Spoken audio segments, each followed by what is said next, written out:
ఎందుకు బలహీనపరచబడతా ఉన్నావు? ఎందుకు దిగులు చెందుతూ ఉన్నావు? ఎవరు నన్ను ప్రేమించట్లేదు? ఎవరు నన్ను పట్టించుకోవట్లేదు? ప్రేమ చల్లారిపోయింది అని నిరుత్సాహంతో ఉన్నవా? ప్రభు అయిన యేసు క్రీస్తు వారే మత్తయి సువార్త 24:12 చెప్పారు కదా, అక్రమము విస్తరించుడు చేత అనేకుల ప్రేమ చల్లారును అని.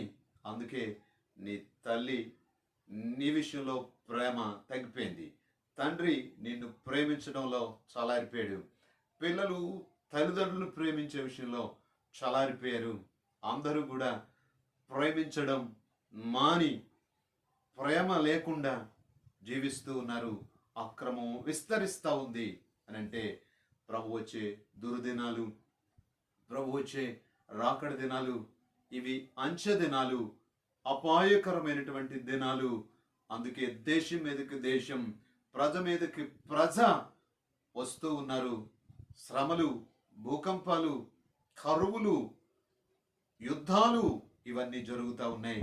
ఇవన్నీ వేదనలకు ప్రారంభం, తదుపరి అంతము రాబోతా ఉంది.